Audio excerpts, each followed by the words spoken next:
Le lundi, j'avais déjà passé la nuit du dimanche dans ce studio meublé. C'était bien chic, le tapis au sol, c'était vraiment bien.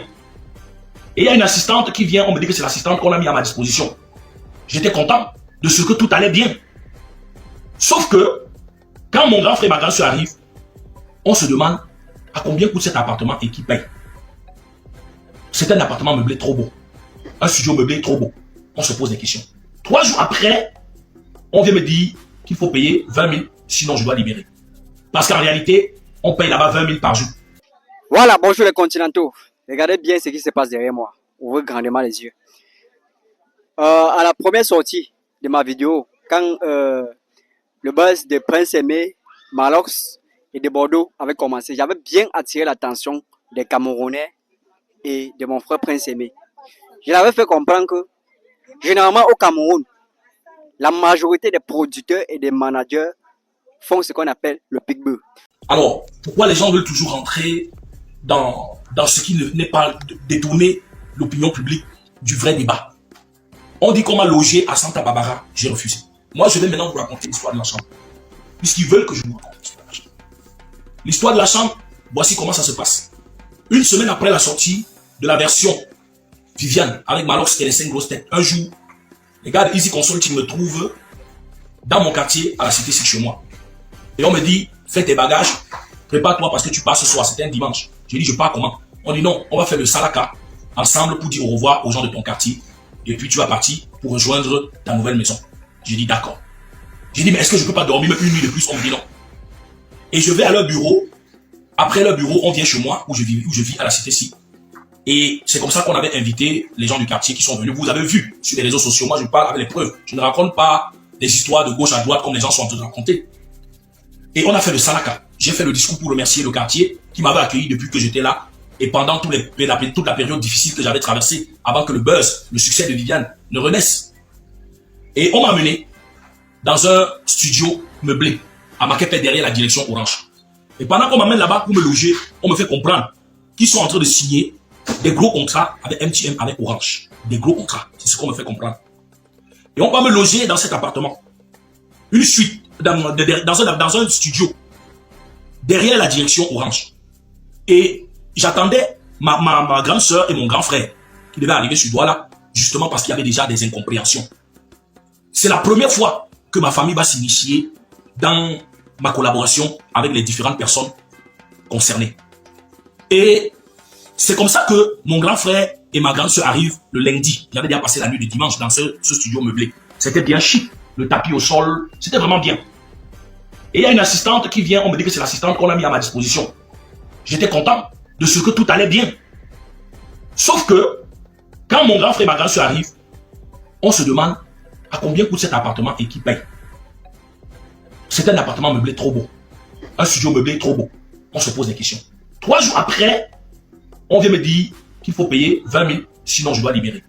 Parce qu'en réalité, on paye là-bas 20 000 par jour. J'appelle les gars de Easy Consulting, je les informe.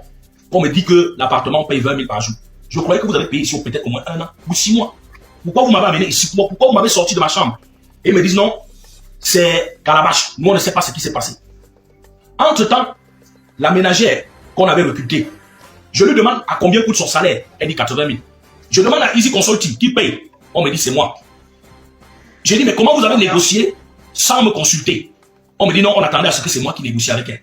Je pose la question à la fille, elle me dit non, elle a déjà causé avec eux. Et ils l'ont dit que je dois payer, que le salaire, elle a fixé son salaire à 80 000 avec eux. Moi, je suis perdu dans tout ça. Entre-temps, le frère Calabash envoie son petit frère dans mon studio, dans le studio où je vivais. Parce qu'il y avait des problèmes au niveau du studio. Il me dit, j'ai demandé le projet qu'on a fini avec Yemi Alade. Les gars de Easy Consulting n'arrivent pas à m'envoyer. On va refaire une autre version. Je lui dis, ouais mon frère, on a déjà beaucoup travaillé. On ne peut pas remettre en cause le projet qu'on a travaillé. Il me dit non, les gars de Easy Consulting me manquent de respect. C'est moi le producteur, je donne des ordres, on n'exécute pas. Donc je veux maintenant que tu travailles avec mon petit frère. Il va t'amener dans un autre studio. Je lui dis non, frère, calme-toi. Je vais appeler les gars de Easy Consulting pour qu'on appelle le studio pour récupérer le projet que nous avons travaillé. Au lieu qu'on se retrouve en train de faire un double travail. C'est comme ça que j'appelle les gars de Easy Consulting. J'essaie de régler cet autre problème. Ils me disent non, on allait donner, on a appelé le technicien, il a dit que l'enfant avait cassé son téléphone. Tout ça. Mais il est en train de mixer le projet, on va aller lui livrer le projet. Et je lui ai dit, mais et maintenant son petit frère, dont on m'a dit qu'il va maintenant travailler avec nous. Easy Consulting me dit qu'ils n'ont pas connaissance de cela. Je suis perdu dans cette histoire. 3 jours après, il faut que je paye encore une nuit de plus pour dormir là-bas. Les gars de Easy Consult, ils me donnent 10 000. Moi, je complète 10 000. Je paye encore une nuit pour pouvoir dormir dans le studio meublé où on m'avait amené. Le lendemain, il faut sortir avec mes bagages. Ma grande soeur, mon grand frère et moi. Et l'un des gars Easy Consult, je suis presque à la rue. Je me demande ce que je dois faire. J'ai envie d'aller payer une chambre d'hôtel pour séjourner. Mais je me demande si c'est la bonne solution. Les gars de Easy Consult me disent c'est une honte que tu retournes encore à la cité dans ta chambre. Nous, on va te prendre une petite chambre où tu peux loger même 6 mois. Et on va essayer de voir si on peut trouver une solution, trouver la maison. J'ai dit non. Si vous ne pouvez pas trouver une maison et payer pour que je puisse aller dedans, laissez-moi retourner donc dans ma chambre. Vous voulez aller payer une autre chambre. Mais j'ai ma chambre où je vivais déjà. Et où je suis encore en règle. Pourquoi vous voulez m'enlever pour m'amener dans une autre chambre dont je ne connais même pas l'endroit? Je ne sais pas combien de temps je vais prendre. En tant qu'un non-voyant, pour m'adapter. Mieux vous me ramener dans ma chambre où je vivais. Je suis dans la rue. Et ils ne veulent pas. Ils me disent qu'ils ont trouvé une autre maison à l'enfant. Mais c'est moi qui dois payer. Je dis mais ça ne va pas. Vous m'avez sorti de ma chambre, pourquoi? On était dans la rue. On était dans un taxi. On ne savait pas où aller. J'ai dû hausser le ton pour me ramener dans ma chambre. Je n'avais pas où dormir. Je n'avais plus où aller. J'étais sorti de ma chambre. Heureusement que je n'avais pas pris tous mes bagages. Mais le logement dont on avait dit qu'on avait pris pour moi, le logement dont on avait prétendu assurer pour moi, je venais de quitter le logement et me retrouver dans la rue. C'est comme ça que finalement je suis rentré dans ma chambre. Je suis retourné dans ma chambre. Frères et sœurs, peuple camerounais, peuple africain, comme ils veulent que je vous dise la vérité, je vous dis la vérité. Quelques semaines après, ils sont revenus. Le même modèle. On a trouvé ta chambre, on a trouvé une maison. Le producteur a payé 1 an. J'ai dit, ouais, est-ce qu'on ne peut pas aller visiter la maison avant que j'aille m'installer? On me dit non, prends tes bagages, tu vas chez toi. Je prends mes bagages, mais cette fois, je suis plus prudent. J'ai dit, j'ai eu un de secours la dernière fois. Je ne vais pas retomber dans le même coup 2 fois. Je prends des bagages minimes. Je prends pas assez de bagages. J'arrive là-bas. Et on m'amène dans un studio où les escaliers étaient superposés. Il y a même des escaliers, mais des escaliers quand même praticables. Pour un non-voyant comme moi, les escaliers étaient superposés. Il y avait des rigoles où vous pouvez tomber à l'extérieur, des trous partout. Vous pouvez aller vérifier. Je suis prêt à me mettre à la disposition de ceux qui veulent mener les enquêtes, les investigations. Pour savoir si je dis là. C'était un endroit arpenté, accidenté, des escaliers superposés. Ces escaliers-là, quelqu'un qui ne voit pas peut glisser à tout moment et se fait mal. Des contours tels que vous ne pouviez pas facilement partir seul de l'extérieur pour votre chambre. Tellement difficile de partir seul de la chambre pour quelqu'un comme moi jusqu'à l'extérieur. Je leur ai dit au gars de Easy Consult le même soir que je ne peux pas vivre ici. Un isoloir, même l'oiseau là-bas ne chante pas. Aucune moto ne passe. Même pour trouver une personne à qui vous pouvez demander un renseignement, c'était difficile. Un endroit vraiment bizarre. Loin des Santa Barbara au fin fond. J'ai passé une nuit, le lendemain, j'ai appelé certains petits, je leur ai dit s'il vous plaît, prenez un taxi. Quand ils ont pris même le taxi, ils se sont égarés. Pour arriver à moi, c'était difficile. J'ai eu la chance qu'une de ces rares personnes passait par là, j'ai signé sur lui. C'est lui qui m'a aidé à renseigner les personnes que j'ai demandé, dont j'ai appelé pour venir me chercher. On est venu, j'ai pris mes bagages et j'étais dans le taxi. J'ai dit ramenez-moi à ma chambre, là où j'étais. Parce que c'est au moins pratique pour moi d'aller de là jusqu'à l'extérieur. Pour que je retrouve la barrière pour sortir de la chambre, pour trouver la barrière, j'ai passé 45 minutes. Et je n'ai trouvé personne à qui je pouvais demander des renseignements, de l'aide. Et c'est comme ça que finalement je suis sorti. De là, j'ai dit ramenez-moi à ma chambre. Les gars de Easy Consult m'ont demandé qu'est-ce qui se passe. Je leur ai dit, je vous avais dit que je ne pouvais pas vivre là-bas. Comment vous pouvez trouver une maison où vous prenez l'engagement sans au préalable m'amener pour que je puisse visiter la maison et confirmer si la maison m'intéresse et me plaît, si la maison je peux vivre là-bas ou non. Vous-même qui voyez, peuple camerounais, peuple africain, être humain de bon sens, vous pouvez même vous qui voyez aller intégrer et loger dans une maison dont vous n'avez pas au préalable visité et déterminer si ça elle vous convient ou non. Voilà la situation dans laquelle je me suis retrouvé et j'ai été obligé de retourner à ma chambre. Et les gars de Easy Consult m'ont dit après qu'ils ont récupéré l'argent et qu'ils ont déjà envoyé à Waxday. Sauf que quand on a demandé à Waxday, Waxday a dit qu'il n'avait pas vu l'argent. Les gars de Easy Consult ont écrit, avant même que je ne fasse ma sortie, que Waxday a dit qu'il a dépensé 20 millions sur moi. Que ma chaîne YouTube est la propriété de Calabash. Est-ce que c'est moi qui avais écrit ça? C'est les gars de Easy Consult. Les gars de Easy Consult m'ont dit que Waxday a dit qu'ils ont demandé des comptes à Waxday et Waxday leur a dit qu'il n'a pas de comptes à rendre aux individus. Et qu'ils ne veulent pas lui donner les comptes et qu'il les fuit parce qu'il sait qu'ils connaissent la vérité. Est-ce que c'est moi? Les gars de Easy Consult ont appelé ma grande sœur pour lui dire qu'ils étaient sur le point de résilier leur contrat. C'était avant que je n'aille à Yaoundé pour le spectacle d'Orange. Qu'ils vont résilier le contrat avec moi. Et après, ils ont envoyé un message pour me dire que le pourcentage est monté. Je leur ai demandé si on touche de l'argent dans une entreprise dont on est démissionnaire. Quand on menace de quitter une entreprise ou quand on veut quitter une entreprise, est-ce qu'on doit chercher encore à toucher le prochain salaire? C'est ce que je leur ai demandé. Ma soeur Lolita parle aujourd'hui que je suis monté, je suis descendu. Je berne les gens, je suis un handicapé qui dérange. Pourquoi il n'y a que moi qui dérange les gens? Je ne dérange personne. Malheureusement, je suis le ding-dong de tous les coups. Et chacun on fait de moi ce qu'on veut parce que je suis dans une situation de faiblesse et de vulnérabilité. Mais un jour, ça va finir. Je n'ai rien fait de mal. C'est moi qu'on opprime dans cette histoire. Et je suis prêt à me mettre à la disposition de ceux qui veulent faire des investigations. Quant à ce que ma carrière se détruise, je m'en fous, je n'ai rien à perdre, je n'ai rien à gagner. J'ai déjà tellement vu de choses dans ma vie. J'ai déjà tellement vécu de choses dans ma vie.